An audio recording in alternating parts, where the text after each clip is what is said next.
उत्पन्ना एकादशी की महिमा। उत्पन्ना एकादशी का महत्व हिंदू धर्म में अत्यधिक पवित्र और अद्वितीय है। यह मार्गशीर्ष अगहन मास के कृष्ण पक्ष की एकादशी तिथि को मनाई जाती है। इस व्रत को धारण करने से समस्त पापों का नाश होता है और व्यक्ति को मोक्ष की प्राप्ति होती है। उत्पन्ना एकादशी का संबंध माता एकादशी देवी और भगवान विष्णु से है। उत्पन्ना एकादशी की पौराणिक कथा। प्राचीन समय की बात है, जब धरती पर अधर्म बढ़ रहा था और राक्षसों का अत्याचार चरम पर था।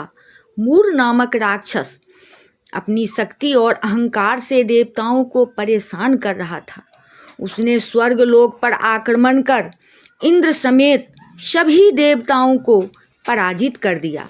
जब देवता असहाय हो गए तो वे भगवान विष्णु की शरण में पहुँचे।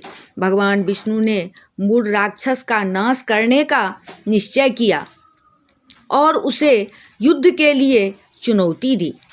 भगवान विष्णु और मूर के बीच लंबे समय तक घमासान युद्ध हुआ। मूर अत्यंत बलशाली था और उसे हराना कठिन लग रहा था। भगवान विष्णु ने विश्राम करने के लिए बद्रिकाश्रम की एक गुफा में प्रवेश किया। मूर ने गुफा में भगवान पर हमला करने की योजना बनाई। जैसे ही वह गुफा में पहुंचा, भगवान विष्णु के शरीर से दिव्य शक्ति उत्पन्न हुई। यह शक्ति एक दिव्य कन्या के रूप में प्रकट हुई। इस देवी ने अपनी अद्भुत शक्ति से मूर का वध कर दिया। भगवान विष्णु ने प्रसन्न होकर उस देवी को आशीर्वाद दिया और कहा, तुम्हारा नाम एकादशी होगा। जो भी तुम्हारी उपासना करेगा और व्रत रखेगा वह मेरे धाम को प्राप्त करेगा। तुम मानवों के पापों का नाश करने वाली और उनके उद्धार का मार्ग बनोगी। उत्पन्ना एकादशी व्रत का फल।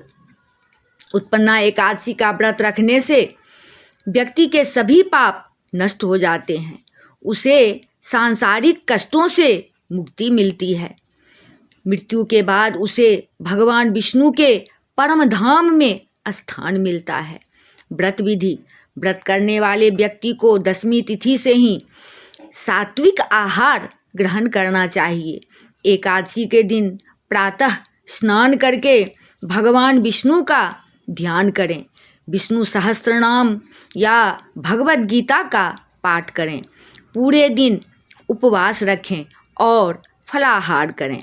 रात्रि में जागरण करें और अगले दिन द्वादशी तिथि पर व्रत का पारण करें।